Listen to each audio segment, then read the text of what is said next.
Party মানে এনসিপির একজন শীর্ষস্থানীয় নেতা মিস্টার হাসনাত আব্দুল্লাহ, উনি বসুন্ধরার বিরুদ্ধে, বসুন্ধরা গ্রুপের যে মিডিয়াগুলো আছে সেই মিডিয়াগুলোর বিরুদ্ধে বেশ প্রকাশ্যে কিছু কথা বলছেন এবং এই কথাকে কেন্দ্র করে উনি বিভিন্ন ফটোকার্ড বিশেষ করে যেগুলিতে নানা রকম অপতথ্য প্রচার করা হয় বলে উনি দাবি করেছেন, সেগুলো নিয়ে ওনার উষ্মা প্রকাশ করেছেন এবং কি ল্যাঙ্গুয়েজে উনি বলেছেন সেগুলো আপনাদেরকে আমি ধীরে ধীরে পড়ে শোনাবো। এবং এর প্রেক্ষিতে জাতীয় প্রেস ক্লাবের সভাপতি সাধারণ সম্পাদক তারাও একটা বিবৃতি দিয়েছেন এবং বলেছেন এটা নাকি সৎ সাংবাদিকতা, স্বাধীন সাংবাদিকতার ক্ষেত্রে একটা প্রতিবন্ধকতা। এর বলে রাখা ভালো, জাতীয় প্রেস ক্লাবের যিনি সভাপতি, উনি আসলে সভাপতি কিনা আমি জানি না, কারণ উনি আসলে সহসভাপতি ছিলেন। পরবর্তী সময়ে সভাপতি চলে যাওয়ার, সভাপতি আওয়ামীপন্থী ছিলেন বলে, এমপি ছিলেন আওয়ামী লীগের, চলে যাওয়ার পরে উনি ভারপ্রাপ্ত সভাপতি হওয়ার কথা আমার বিবেচনায়, হয়তো আমি আইন টাইম যাই না। সভাপতি এবং সাধারণ সম্পাদক যারা আছেন উভয়ই ভারপ্রাপ্ত হওয়ার কথা, কারণ ওনাদেরকে আমি ভোট দিয়েছি এবং ওনাদেরকে তো আমি সভাপতি হিসেবে ভোট দিইনি, ওনাকে তো আমি সেক্রেটারি হিসেবে ভোট দিইনি। একজনকে দিয়েছি সহসভাপতি হিসেবে ভোট, একজনকে দিয়েছি জয়েন্ট সেক্রেটারি হিসেবে ভোট। তো ওনারা অনুপস্থিতিতে নিজেরাই সেই পদ দখল করেছেন এবং বলেছেন যে ভারপ্রাপ্ত ওনারা লেখেন না, যাদের ওনাদের ব্যাপার। তো এই সভাপতি যিনি আছেন হাসান হাফিজ সাহেব, উনি কিন্তু বসুন্ধরা একটা মিডিয়ার একটা পত্রিকার সম্পাদক। কাজেই বসুন্ধরার ব্যাপারে হাসনাত আব্দুল্লাহর বক্তব্যের পর যখন বসুন্ধরা মিডিয়ারই একটা পত্রিকার সম্পাদক যখন হাসনাত আব্দুল্লাহকে নিন্দা করে বিবৃতি দেন, তখন সেটার কিন্তু গ্রহণযোগ্যতা কিছু হলেও কমে যায়। হয়তো মালিকের কাছে ওনার গ্রহণযোগ্যতা বেড়েছে, কিন্তু সাধারণ পাঠকের কাছে, সাধারণ মানুষের কাছে গ্রহণযোগ্যতাটা কিছু হলেও কমে যায়। আমরা একটু আগে যাই যে হাসনাত আব্দুল্লাহ আসলে কি বলেছিলেন তার মানে ফেসবুক স্ট্যাটাসে। আমি ওখান থেকে কিছু কিছু জায়গা একটু আপনাদের পড়ে শোনাবো। উনি 6 তারিখে যে স্ট্যাটাসটা দিয়েছিলেন 6 জুলাই, সেখানে উনি লিখেছিলেন, হাসিনার শাসন আমলে রাষ্ট্র যখন হয়ে উঠেছিল জনতার শত্রু, তখন বসুন্ধরা গ্রুপের কিছু মিডিয়া শুধু চুপ ছিল না, তারা সক্রিয়ভাবে হাসিনার দাবিদারি করেছে, ফ্যাসিবাদকে সার্ভিস দিয়েছে। হাসনাত আব্দুল্লাহর এই কথাটুকু সত্য, কিন্তু পাশাপাশি এটাও সত্য যে কেবল বসুন্ধরা নয়, তখন অনেক গ্রুপের মিডিয়ায় এই কাজগুলি করেছে। কে করেনি বলেন? 71 টেলিভিশন করেনি? 71 টেলিভিশন তো ইয়ের না, এই কি বলে, এই বসুন্ধরা গ্রুপের না। করেনি? করেছে। কে করেনি বলেন? সমকাল করেনি? সমকালের মালিক তো এমপিও ছিল হাসিনা, এই হাসিনার আমলে ইলেকশনের মাধ্যমে সে ফরিদপুর থেকে নির্বাচিত হয়েছিল এবং উনি হাসিনার উপস্থিত এক সবাইকে বলেছিলেন, সুমনের সে কবি সুমনের সে বিখ্যাত গান উচ্চারণকে বলেছিলেন যে প্রথমত উনি হাসিনাকে চান, দ্বিতীয়ত উনি হাসিনাকে চান, তৃতীয়ত উনি হাসিনাকে চান বলেছিলেন। যেমনটি বসুন্ধরা মালিক শাহ আলম সাহেব, উনিও বলেছিলেন যে এই জীবনে উনি হাসিনার সঙ্গে আছেন, মরণেও উনি হাসিনার সঙ্গে আছেন, হাসিনা এখন ইন্ডিয়ায় আছেন, উনি আর ইন্ডিয়া যে হাসিনার সঙ্গে থাকতে যাননি। এগুলো তো হয়েছে। কাজে বসুন্ধরার ব্যাপারে যে কথাগুলি হাসনাত আব্দুল্লাহ বলছেন, কথাগুলি সত্য।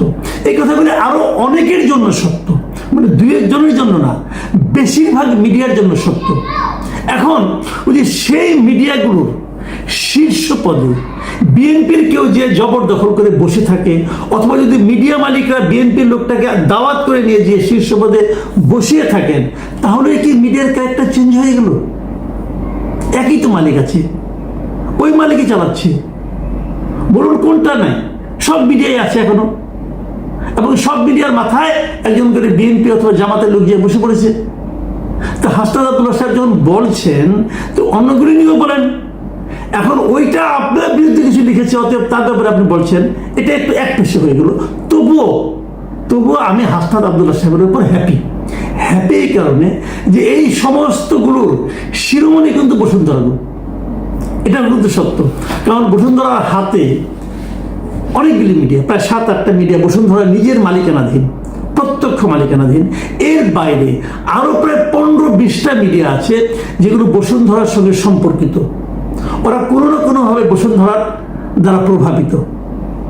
তো সব এতগুলি মিডিয়া যারা নিয়ন্ত্রণ করে, তাদের বিরুদ্ধে বলার ব্যাপারটা এত সহজ নয়।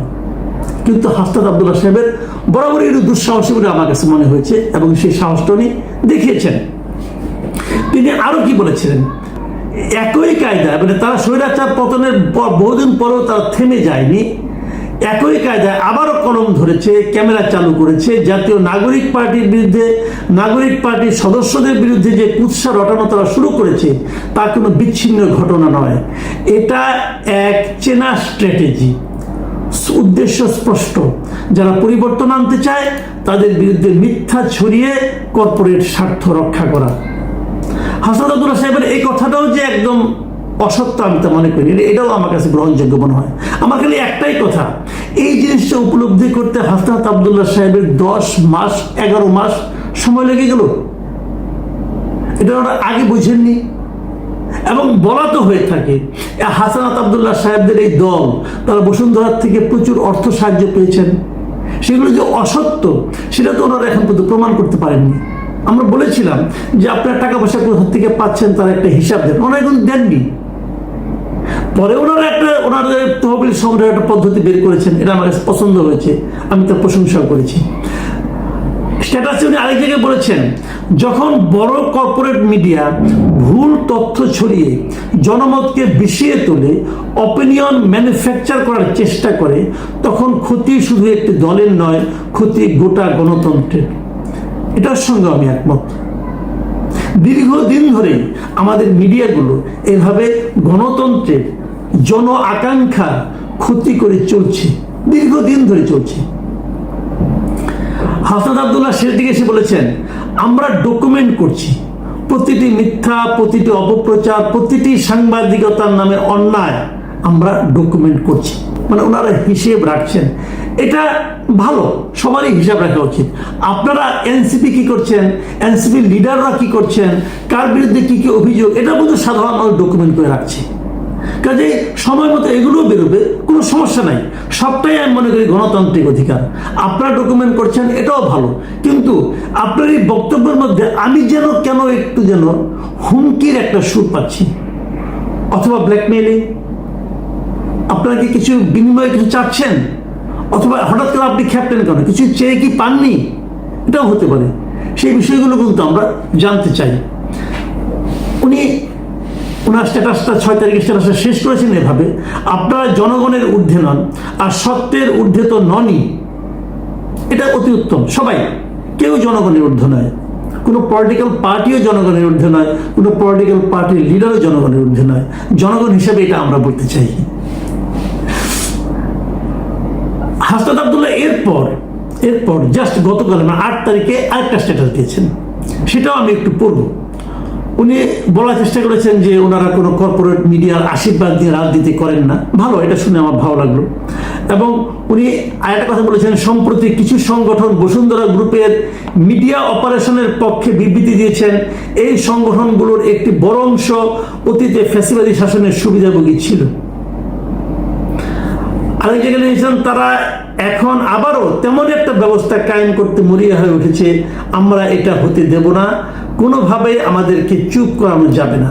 এই যে কোনোভাবে আমাদেরকে চুপ করানো যাবে না, এটা আমি বিশ্বাস করতে চাই। আমি দেখতে চাই আগামী দিনগুলোতেও হাসনাত আব্দুল্লাহদের এই চুপ না করার প্রতিজ্ঞা কতটুকু অটুট থাকে। কারণ আমার ধারণা খুব শীঘ্রই এটার একটা সুব্যবস্থা হোক অথবা কুব্যবস্থা হোক, একটা মিটপাট হয়ে যাবে, এটা আমার ধারণা। মিটপাট হলো কি হলো না, এটা মুখ দিয়ে উচ্চারণ করতে হবে না, সাধারণ মানুষ ঠিকই টের পেয়ে যাবে। যখন দেখবে আপনারা চুপ হয়ে গেছেন, তখন বুঝতে হবে এই দেনা পাওনায় লেনদেনে একটা সমঝোতা হয়েছে। আর যদি আপনারা শেষ পর্যন্ত চুপ না হন, যদি প্রকৃত সত্যটা কথা যদি বলতে থাকেন, যদি মিডিয়ার অপকর্মগুলি প্রকাশ করতে থাকেন, টু দ্য পয়েন্টে, ঢালা বললে হবে না, কিন্তু যদি করতে থাকেন, আমি মনে করি বসুন্ধরা কেবল মিডিয়া গ্রুপ না, তাবৎ মিডিয়া গ্রুপই সতর্ক হয়ে যাবে। এবং জনগণের পক্ষ থেকে আমি আপনাকে সাধুবাদ জানাবো। আমি দীর্ঘদিন ধরে সাংবাদিকতা করি, আমি নিজেও কিন্তু এই অসৎ সাংবাদিকতা নিয়ে ক্লান্ত এবং অনেক ক্ষেত্রে লজ্জিত। সে অসৎ সাংবাদিকতার বিরুদ্ধে যদি হাসনাত আব্দুল্লাহ আপনারা যদি সোচ্চার হন, আমি অনেক খুশি হব, এবং আমার ধারণা অনেকের চেয়ে আমি বেশি খুশি হব। দ্বিতীয় স্ট্যাটাসে আরো কিছু লেখা আছে, আমি কিছু কিছু অংশ পড়ি। উনি লিখেছেন, কিছু মিডিয়া হাউস আজ এমন অলিগার্কদের হয়ে কাজ করছে যাদের বিরুদ্ধে নানা ধরনের অপরাধ ও দুর্নীতির অভিযোগ রয়েছে।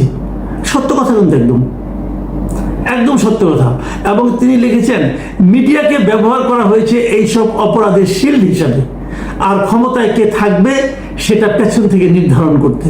আপনার এই কথাগুলো আমি আজকে না, আমি আরো অনেক আগের থেকেই বলছি, আরো আজকে থেকে 10-12 বছর আগে।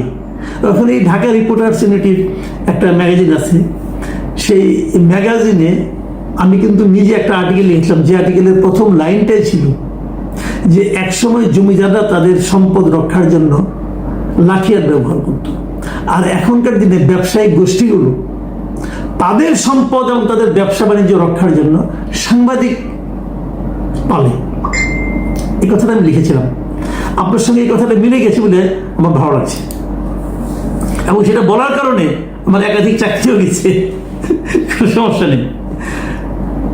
আরেকটা জিনিস উনি লিখেছেন, এরা মানে মিডিয়াগুলো কুৎসিত মিথ্যা দিয়ে জনগণকে ধোঁকা দেয়, দুর্নীতিবাজদের ফেরেস্তা বানায়, সৎ রাজনীতিবিদদের হেনস্থা করে।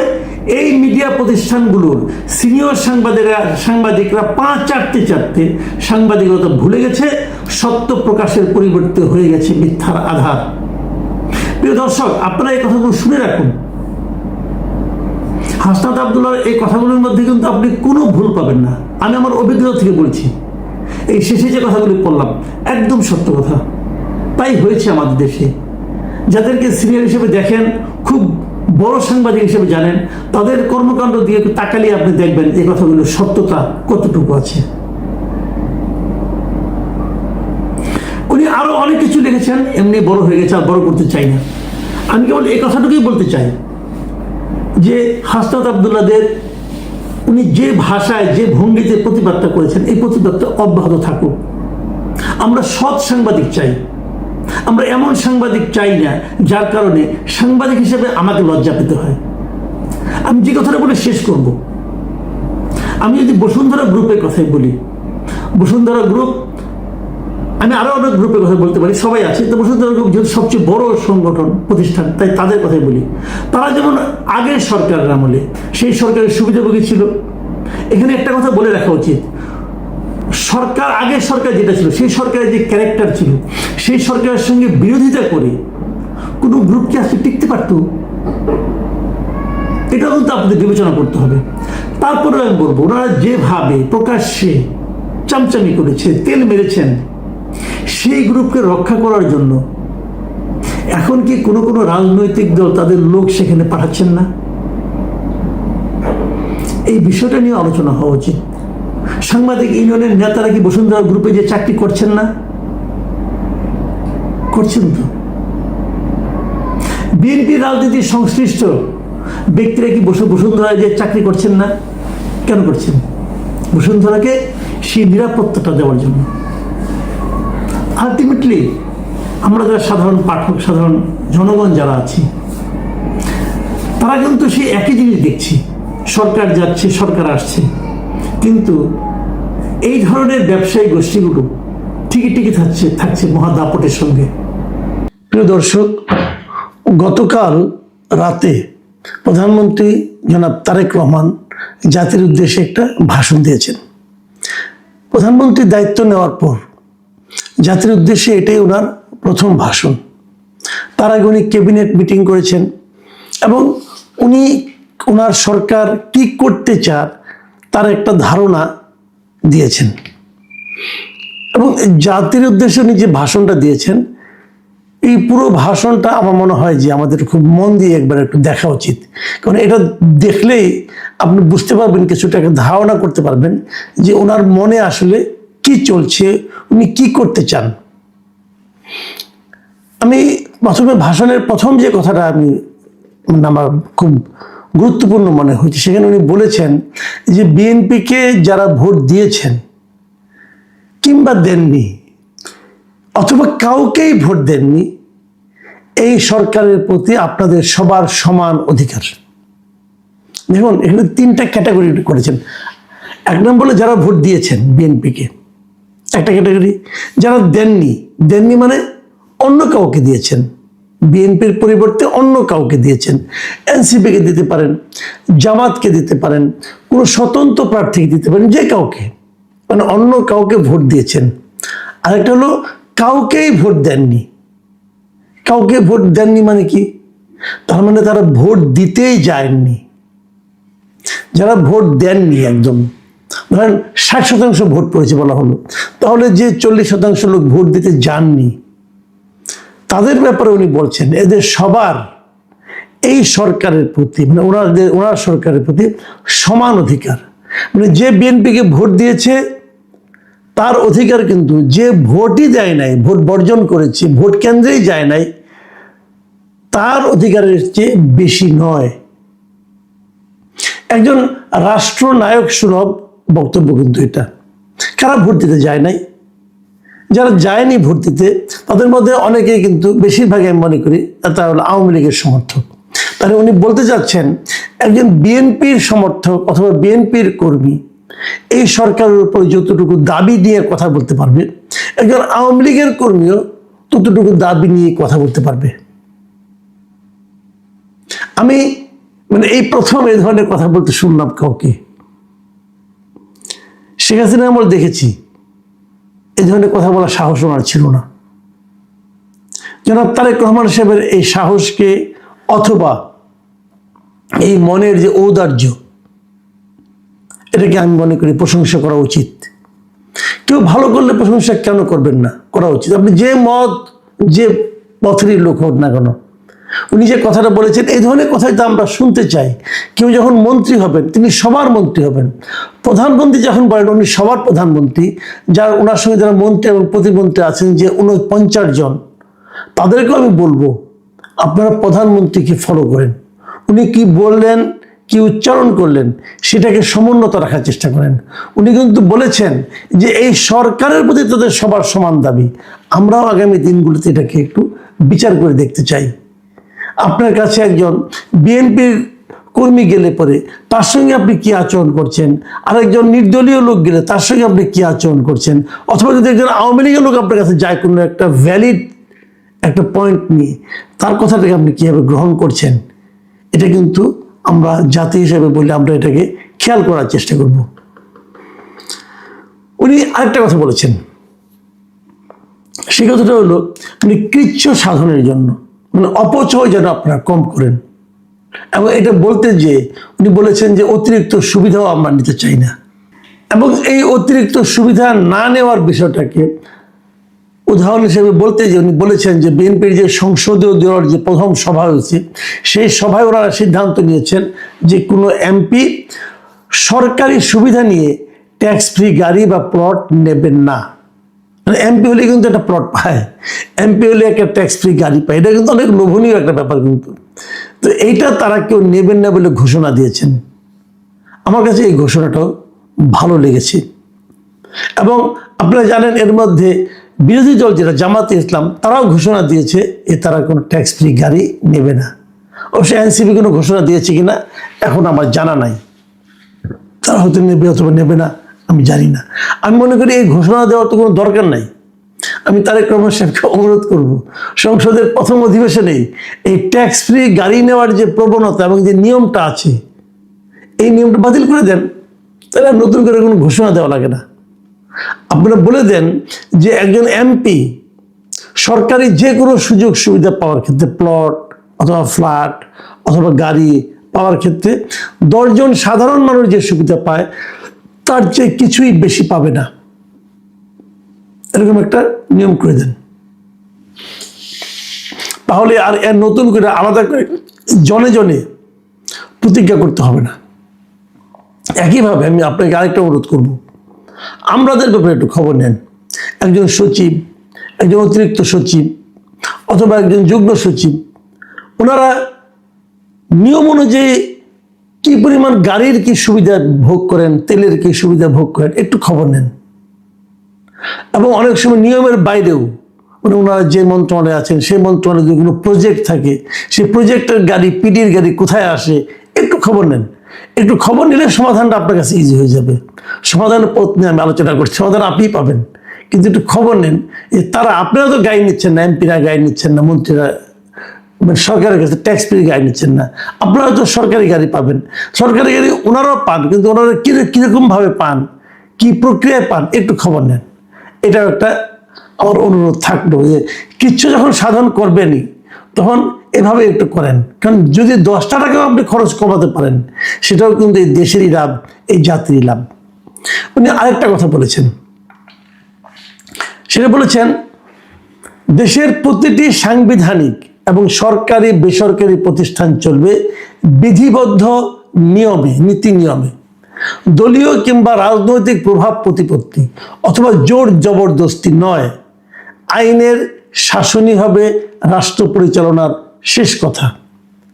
এই কথাটা আমার কাছে শুনতে খুবই ভালো লেগেছে। কিন্তু এই যে বেসরকারি সরকারি প্রতিষ্ঠান যে নিয়মের মধ্যে চলবে, এগুলো রাজনৈতিক প্রভাব প্রতিপত্তি এখানে খাটানো যাবে না, এটা মনিটরিং কে করবে? আমি যতটুকু জানি অলরেডি বিভিন্ন সরকারি কর্মকর্তা কর্মচারীদের মধ্যে একটা হুজুগ শুরু হয়ে গেছে। মাঝখানে ছিল কিন্তু কে কবে ছাত্র শিবির করতো, জামাত করতো, এটা নিয়ে কিন্তু গত 1.5 বছর অনেকে বলছে আমি জামাত করতাম, আমি ছাত্র দল করতাম। যারা নাকি আওয়ামী আমলে নিয়োগ পেয়েছে তারাও কেউ ছাত্রলীগ করতো না, সবাই জামাত এবং ছাত্র দল করতো, আর কিছু করতো না। এখন সরকার গঠনের পর যতটুকু আমি শুনেছি, জামাতের যে অফিসাররা ছিলেন যারা ছাত্র শিবির করতেন, জামাতের খুব ভালো ভালো সুযোগ তারা পেয়েছেন, তারা নাকি এখন বিএনপি হওয়ার প্রতিযোগিতায় নেমে গেছেন এবং তারা সব বিএনপি করতেন। আওয়ামী লীগের অনেক ঢুকে পড়ছে, বিএনপি করতেন। তো আমার কথাটা হলো কি, যে আওয়ামী লীগ কিংবা বিএনপি কিংবা জামাত, এটা আমলাদের পরিচয় হবে কেন? এই কথাটাই কিন্তু তারেক রহমান বলেছেন যে এখানে কোনো আইনের শাসনটা হবে মূল কথা। প্রত্যেকটা প্রতিষ্ঠান চলবে বিধিবদ্ধ নীতি নিয়মে। তো বিধিবদ্ধ নিয়মটা কি? এই বিধিবদ্ধ নিয়মে কি বলা হয়েছে যে যদি কেউ বিএনপি করে তাহলে তার দ্রুত প্রমোশন হবে? বিধিবদ্ধ নিয়মে কি বলা হয়েছে যদি কেউ আওয়ামী লীগ করতে এক সময় এই জন্য তাকে ওএসডি করা হবে? বলা হয়েছে ভাই? যদি বলা না হয়ে থাকে তাহলে আমি তো মনে করি একটা নিয়ম করা উচিত। এখন তো নিজেকে আওয়ামী লীগ বলবে না, জামাতও বলবে না, সবাই বিএনপি বলবে। যে লোকটাই বলবে যে আমি বিএনপির কর্মকর্তা ছিলাম, আমি বঞ্চিত হয়েছি, এই সমস্ত বলে কিন্তু এক ধরনের সিম্প্যাথি ক্রিয়েটের চেষ্টা করবে। যেই বলবে তার বিরুদ্ধে ব্যবস্থা নিন। সিম্পলি 2জন লোকের বিরুদ্ধে ব্যবস্থা নেন, দেখবেন আর কোনো বিএনপির লোক খুঁজে পাবেন না, জামাতও খুঁজে পাবেন না, আওয়ামী লীগও খুঁজে পাবেন না। আমলাদেরকে বলেন ভাই আপনারা পেশাদার আমলা হন, সরকারি কর্মকর্তা কর্মচারী হন, আওয়ামী লীগ বিএনপি হয়েন না। এই যখনই তারা আওয়ামী লীগ বিএনপি শুরু করবে তখন আপনি যত কিছুই মিষ্টি মিষ্টি কথা বলেন না কেন, যতই নীতি নৈতিকতার কথা বলেন না কেন, সব ফেল মারবে। কাজেই আপনি অন্যদিকে না যেয়ে আগে যারা নাকি নিজেদেরকে বিএনপি বলে যে আমি বিএনপির কর্মকর্তা, বিএনপি করতাম বলে আমাকে একবার প্রমোশন আটকায় দেওয়া হয়েছিল, অথবা এখন ডাবল প্রমোশন লাগবে, এই ধরনের কথা যত লোক বলে তাদের বিরুদ্ধে আগে আইনি ব্যবস্থা নেন, তাদের বিরুদ্ধে একটা ব্যবস্থা নেন, তাদেরকে একটা পানিশমেন্ট দেন। আপনি দেখবেন আর কোনো আমলা আর সচিবালয়ের মধ্যে এই আওয়ামী বিএনপি জামাতের এই জিনিস আর চলবে না। এতে আপনার কোনো ক্ষতি হবে না। কারণ যারা বিএনপি করে, যারা নিজেদেরকে বিএনপির আমলা বলে পরিচয় দেয়, এরা আসলে আপনার ক্ষতি করে। আওয়ামী লীগের আমলে যারা আওয়ামী পন্থী আমলা ছিল তারা কিন্তু আওয়ামী লীগের ক্ষতি করেছে। তারা আওয়ামী লীগ করে বলে নিজেরা প্রচুর দুর্নীতি করেছে। আবার এই দুর্নীতির কথা যখন আসলো তখন আরেকটা কথা বলতে চাই। যদিও প্রধানমন্ত্রী বলেছেন যে এই বিএনপি সরকার সব ধরনের অনাচার অনিয়মের সব সিন্ডিকেট ভেঙে দেবে, এটা শুনে আমি আশাবাদী হয়েছি। আমি হেরে অত দূর যাব না। আমি একটা সিন্ডিকেট ভাঙার জন্য এই মুহূর্তে বলবো, সেটা হলো এই ব্যবসায়ীদের সিন্ডিকেটটা ভেঙে দেন যদি পারেন। এটা ভাঙলে অনেক কিছু সুবিধা হবে, আপনি তাৎক্ষণিক ফল পাবেন। দুর্নীতির কথা বলছিলাম, দুর্নীতি আপনি মানে করতে দিবেন না বলছেন, এটা হলো সব বাংলাদেশে আমি মনে করি এই মুহূর্তে সবচেয়ে বড় সমস্যা হচ্ছে দুর্নীতির সমস্যা। এটাকে কিভাবে দমন করবেন? বিগত সরকার কিংবা তার আগের সরকার, অন্তর্বর্তীকালীন সরকারের কথা বলি আর হাসিনা সরকারের কথা বলি, এরা সবাই কিন্তু বলেছিল যে সম্পদের হিসাব দিবে, কেউ দেয় নাই, কেউ দেয় নাই। আপনি নিয়ম করেন যে সম্পদের হিসাব খেলে দেবে না, প্রতি বছর প্রতি বছরে 31শে ডিসেম্বরে সবাইকে তার যার যার সম্পত্তির হিসাবটা দিতে হবে। জানুয়ারি ফার্স্ট উইকে সেটা যে যেখানে জব করেন, যে যেখানে মন্ত্রী করেন, সেই মন্ত্রণালয়ের ওয়েবসাইটে সেই হিসাবটা সবার জন্য দর্শনযোগ্য অবস্থায় থাকতে হবে। সেটা মন্ত্রী হোক, প্রতিমন্ত্রী হোক, উপদেষ্টা হোক, কিংবা সচিব হোক, যুগ্ম সচিব হোক, অতিরিক্ত সচিব হোক, ডেপুটি সেক্রেটারি হোক, সবাইকে দিতে হবে। এই একটা জিনিস আপনি করে দেন এবং সেটা ওখানে ওয়েবসাইটে থাকবে। 1 বছর পরে আবার থাকবে, আগেরটা ফেলে দেওয়া যাবে না, আগেরটাও থাকবে, পরেরটাও থাকবে, এরকম চলতে থাকবে আপনার পুরো শাসন আমল। করে ফেলেন। এটা করতে কিন্তু বাড়তি কোনো খরচ নাই, করে ফেলান। এই শেষ মুহূর্তে ডক্টর ইউনূস সাহেব যে একটা গোজামিলের হিসাব দিয়ে গেছিল, এরকম হিসাব কোনো লাভ নাই। সম্পদের হিসাব মানে যে ব্যক্তি, সেই ব্যক্তি তার সন্তান, মানে তার পরিবার, পরিবার বলতে তার পিতা মাতা, স্ত্রী পুত্র কন্যা এবং স্ত্রীর মানে স্বামী স্ত্রীর মানে যে যাই হোক না কেন, নিজে এবং তার স্পাউসের পিতা মাতা, এই সম্পত্তিগুলো হিসাব দিতে হবে। দিতে বলেন, দেখবেন ঠিক হয়ে গেছে। তা না হলে আপনি আমাকে বলেন, একটা কথা আমি বলে শেষ করি। প্রধানমন্ত্রীর কার্যালয় আজকে দেখলাম যে ওনার প্রেস সেক্রেটারি নিয়োগ করা হয়েছে, ডেপুটি প্রেস সেক্রেটারি নিয়োগ করা হয়েছে, আরো অনেককে নিয়োগ দেওয়া হয়েছে। আমি এটাও দেখলাম প্রেস সেক্রেটারির বেতন হলো সচিবের পদমর্যাদা, উনি বেতন পাবেন ৭৮,০০০ টাকায়। উনি বেতন পাবেন ৭৮,০০০ টাকা। ওনারা যারা উপদেষ্টা আছেন, প্রতিমন্ত্রী মর্যাদা হোক আর মন্ত্রী মর্যাদা হোক, তাদের বেতন কত হবে? বাংলাদেশের বর্তমান বেতন স্কেলে কারো বেতনই, বেতন ভাতা সব সহ ১.৫ লাখ টাকার বেশি হবে না। ১.৫ লাখ অথবা ১.৫-২ লাখ, ম্যাক্সিমাম ২ লাখ। ২ লাখ হবে না আমার মনে হয় এখন যে বেতন স্কেল আছে। আমি যদ্দূর আগে সর্বশেষ জানতাম ১,৭৫,০০০ টাকার মতো বেতন ভাতা টাতা সব সহ পায়। তো এই বেতনের চাকরি নেওয়ার জন্য সবাই উন্মুখ থাকে কেন? এটা বলেন, কেন উন্মুখ থাকে? আগের প্রধানমন্ত্রী শেখ হাসিনা বলে জানতাম যে ওনার পিয়ন নাকি ৪০০ কোটি টাকা পেয়ে যায়। তো ৪০০ কোটি টাকা যদি পিয়ন পায়, তাহলে তার চাকরি, ওই চাকরি নেওয়ার জন্য ১০ টাকা দাম, ওটা বেতন যদি 10 টাকাও হয়, তাও তো ওখানে চাকরি যাওয়ার জন্য সবাই মানে লাইন লাগাবে। এখন এত টাকা বেতনের চাকরি কেন, এই অল্প টাকা বেতনের চাকরি কেন করতে যায়? এটা কিন্তু একটা বড় প্রশ্ন। দেখুন, আমি নিজে ইউটিউব করি, ইউটিউবে এগুলি করি, আমি কিন্তু এর চেয়ে অনেক টাকা বেশি ইনকাম করি, বিদেশ থেকে আসে আমার কাছে, গুগলের মাধ্যমে আসে। এটা আমি রেমিটেন্স বলতে পারি না, আমি দেশের উপকার করতেছি একদিক দিয়ে। তো আমাকে যদি অফার দেওয়া হয় যে তোমাকে একটা চাকরি দিচ্ছি, তোমাকে অমুক বানাবো, তমুক বানাবো, আমি কিন্তু যাবো না। অনেকে বলে আমি মহান, এই জন্য যাবো না। ভাই, মহান টামান কিছু না। আমি যাবো না এই কারণে যে আমি তো ওর চেয়ে বেশি টাকা ইনকাম করি, এখন স্বাধীনভাবে ইনকাম করি। তো ওখানে গেলে তো ওই টাকাটা পাবো না, আমার তো সংসার চলবে না তাহলে। কারণ আমি যখন বেশি টাকা ইনকাম করি, আমি তো বেশি টাকা খরচও করি, তো ওখানে তো আমার ওই টাকা তোমার সংসার চলবে না, তাহলে আমি যাবো কেন? আমাদের মধ্যে অনেকে যাওয়ার জন্য কিন্তু লাইন দিয়ে বসে আছে, দু একজন সফল হয় সেই লাইন দিয়ে। যিনি সফল হন তাকে আমার প্রশ্ন, আপনি তো ইউটিউব করতে পারবেন না, আপনার ওই টাকাতে আপনার ইনকাম তো আপনার অর্ধেকের চেয়ে কমে যাবে। তাহলে আপনি সংসার কেমন চালাবেন? নাকি দেশ উদ্ধার করতে নামছেন?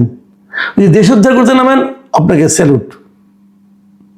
আর যদি দেশ উদ্ধারের নামে নিজের ভবিষ্যৎ উদ্ধারের কথা চিন্তা করেন, তাহলে আপনার প্রতি ঘৃণা থাকলো। আমাদের অনেক বন্ধু বান্ধব অনেক জায়গায় চাকরি করছেন, সরকারে, নতুন সরকারে আসছে, লাইনঘাট দিচ্ছেন, চাকরি করছেন, তাদের সবার প্রতি আমার একই কথা। যারা সচিব আছেন, আমি বলবো সবাইকে, সরকারকে বলবো আপনারা এই আইনটা করেন, সম্পদের হিসাব দিতে পারেন, আর কিচ্ছু লাগবে না।